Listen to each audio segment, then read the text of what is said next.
여러분, 문재인 정부의 부동산 정책, 지금 시장은 엄청 혼란스럽고 국민은 아우성을 치는데도 지금 정부는 들은 척도 하지 않습니다.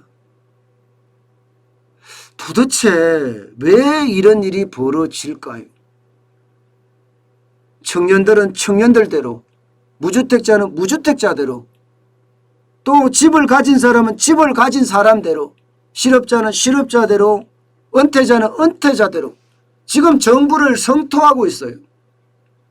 그런데도 정부는요, 부동산 정책에 대한 입장 선회라든가 또 부동산 정책에 대한 새로운 어떤 정책이라든가 아무것도 나오지 않아요.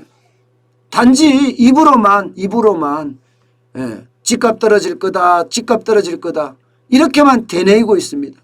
진짜 무책임합니다.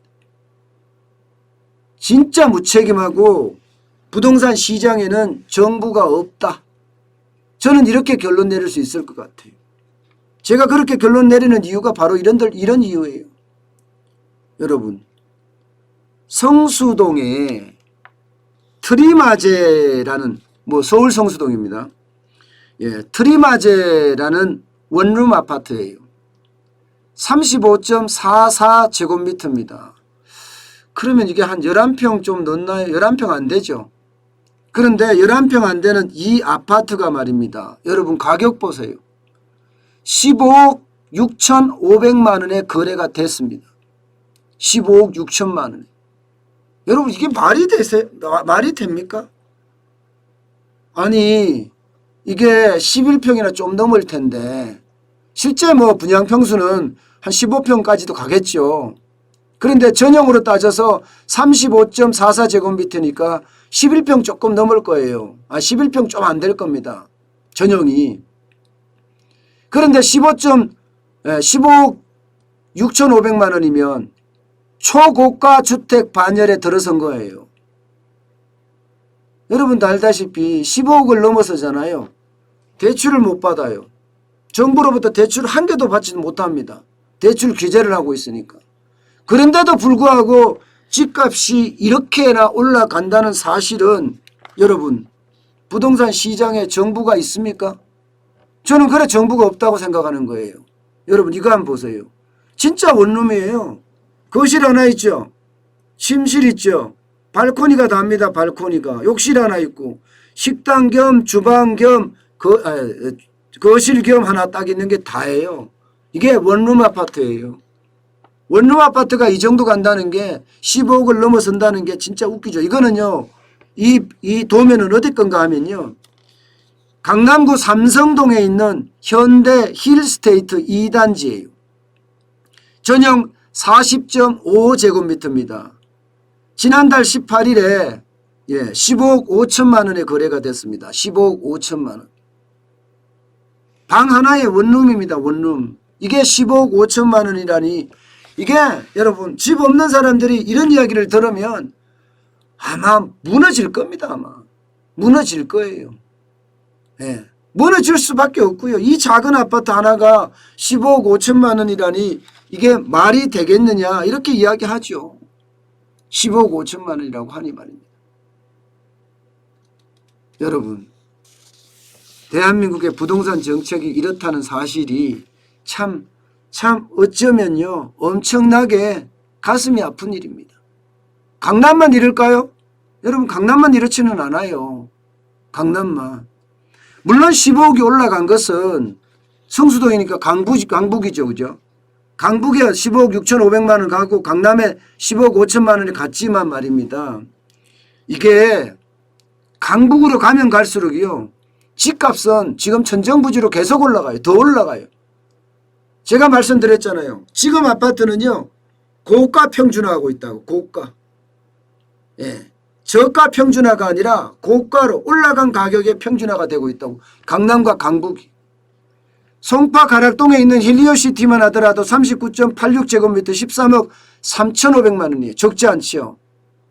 강북에 있는 노원구의 상계동 상계 주공 5단지 31.98제곱미터 7억 8천 갑니다. 지금 7억 8천. 야, 참 장난이 아니죠. 노원구에 있는 월계동 미성아파트 33.28제곱미터 7억 1천만 원이에요. 7억 1천만 원. 강서구 가양동의 가양 6단지 39.6제곱미터 7억 1천만 원입니다. 이게 여러분 이렇게까지 폭등하는 데는 뭐 여러 가지가 이유가 있어요.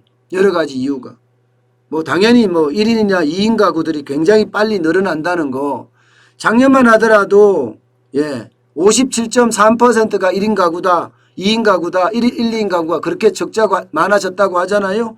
근데 이게 계속 늘어나니까 아마 혼자 살기에 적당한 아파트의 가격들이 계속 올라가는 것도 사실이지만 이렇게까지 올라가는 것은 전례 없는 일이다. 이렇게 이야기합니다.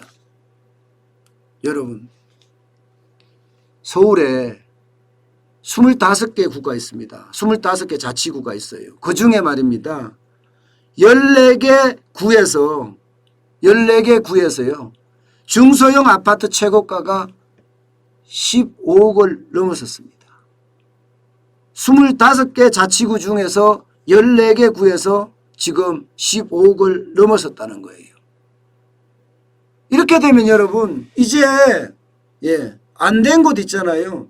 덜 올라간 곳. 지금 보면 노원구나 노도강이라고 이야기하는 노원구, 도봉구, 강북구 이런 데는 지금 안 올랐다고 이야기하잖아요. 이제 이런 데도 상향 평준화로 점점 달려가고 있을 겁니다. 상향 평준화로. 지금 오르는 걸 봐서도 상향 평준화로 계속 가고 있죠. 저는 이런 게 결국 국민들의 삶이 더더욱 피폐해지는 것 아니냐. 그런 생각을 할 수밖에 없습니다. 그만큼 상황이 좋지 않다는 이야기예요. 그만큼 상황이 좋지 않다. 도대체 왜 부동산 정책에는 국민을 위한 정책이 없을까요? 왜 그들만의 정책, 부동산 정책의 사유화라고 이야기할 수 있나요? 그들만의 정책을 국민들에게 고집할까요? 그렇게 고집하니까 정책이 다 무너졌는데도 지금까지도 저렇게 우기고 뻐기고 있다는 자체가 참 안타깝습니다. 부동산 정책에는 제대로 된 정책이 빨리 펴져야 합니다. 제일 시급한 건 임대차 3법 폐지해야 되고요. 그리고 지금까지 엄청나게 올렸던 세금 내려야 합니다. 그래야지 국민들이 좀 더 편안한 삶 그렇게 살 거고요. 마지막으로는 공급이 일어나야 돼요. 공급이 진짜 국민들이 원하는 곳에 공급을 해줘야 합니다. 그것만이 집값을 잡는 유일한 길이 아닐까. 시장 경제의 시장 원리에 맞는 정책 말입니다. 그것만이 제대로 된 부동산 정책이 될 거다. 저는 이렇게 생각합니다.